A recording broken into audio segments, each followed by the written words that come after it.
Hey, Nation, Harry here, man. It's just, I couldn't ask for a better getaway. San Diego in early August beats the hell out of Austin in the heat.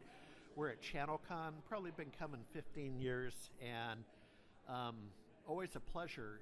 It's for me, it's a good show, and it continues to be. It's handsome audience and so on. So Steve from Auvik, Steve, I'll never get your name right. What's your last name? Steve Petryschuk from Auvik. Thanks for having me on, Harry. Okay, great.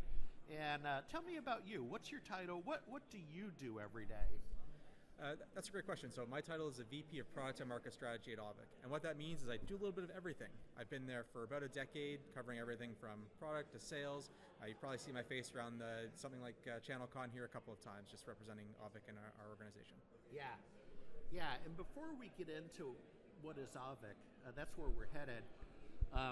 But, again, in my role as an analyst, I track a lot of firms, and I tracked you guys pretty seriously, probably up until the pandemic. I'm just sharing my experience. And you had the multi-day event down in Santa Barbara, California, which is also very nice. Santa Barbara's great. It was a great venue for a show. Yeah, I was unable to attend, heard good things, wish I had gone. And then, the pandemic hit and whatever. Haven't seen you do that before. So let's close the gap. What's Auvik up to these days? Let's go back to 2000 in Santa Barbara. So what's going on? Yeah, so I mean, 2020 in Santa Barbara, we had our Frankly MSP live show. It was great. That was our first show, and then the pandemic happened, and I think from there we sort of reprioritized, where we should focus our efforts rather than spending on big events. We focused in on product development, and a lot of listeners to your show might know us as the network monitoring and network management company, and that's what we grew up from. From 2011 when we were founded up until 2020. And then through 2021, 2022, we were investing heavily in product, evolving the company away from just a pure play network monitoring and management into broader IT operations, looking at things like end user experience monitoring, doing more IT asset discovery for SaaS applications, and discovering shadow AI. And so we've sort of evolved the platform without losing our core network management roots. We've evolved to more of an IT operations platform today.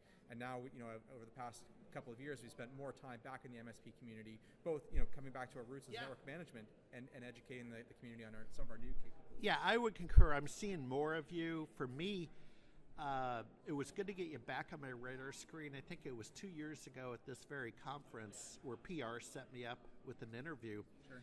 And I kind of had the same conversation. I'm like, what happened? What's going on? And, I understand.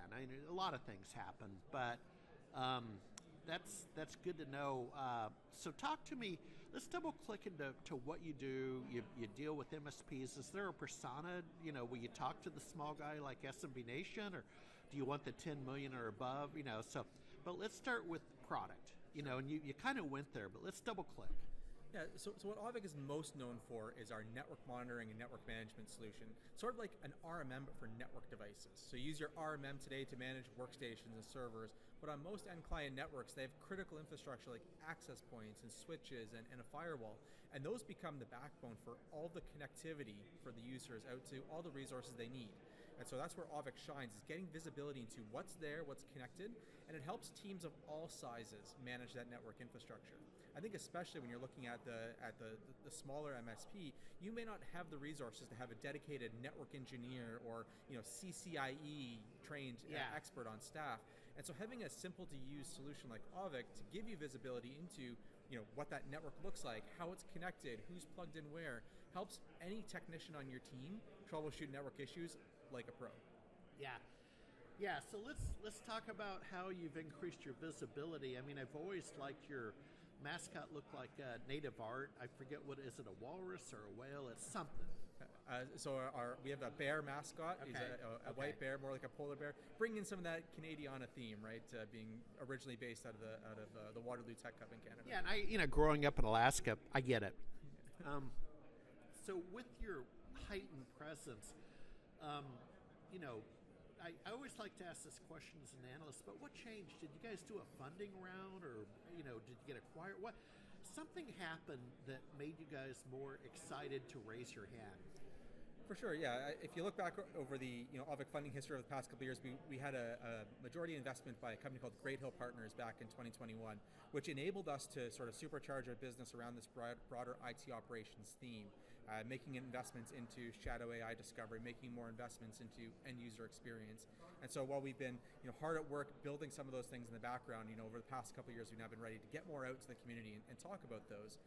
Most recently, we introduced our Auvik AI, which is a number of Aurora autonomous AI agents that help you troubleshoot network issues with simplicity, with ease, taking context from the network, understanding how the network was performing, what logs there might be that have some interesting insights, and amassing all that together, supercharging that network troubleshooting experience. Yeah, hey, we're almost at time, and again, a pleasure. Let's stay in touch. I mean, my job is to, I play an analyst on YouTube, but my job is to monitor companies in our space. For sure. Right? And like I say, kind of lost touch with you, so it's nice to be reconnected. I am aware of your heightened presence. So we're sitting here in early August at the GTIA ChannelCon. We're coming into the fall show season, so where could we see you? Like IT Nation, or there are a couple that you'll be at? Yeah, so we actually have a full roster lined up for the fall between the ConnectWise IT Nation. Ninja One is hosting their first event this fall. Where I live. Yeah, I'll be there. We'll see you in Austin. Yeah. I don't know whether I'm personally going yet. I haven't gotten the travel call up, but we'll definitely be there. There's a couple of other events like Can IT Con that we're participating in. I've never went. I've heard really good things about it. It's Western Canada, Rocky Mountains. It's a great scenery. So at least the backdrop to the conference will be amazing. Yeah, no. Well, hopefully, raise your hand for Austin. Right now it's horrible, with the heat. Yeah. But our falls are gorgeous. That perfect time of year, late October, we got music, we got festivals. Oh, perfect. So no, it really is nice. I've been to Austin a couple of times, and it's always a good time when I go. I can't turn down the barbecue. So yeah. It's a nice life.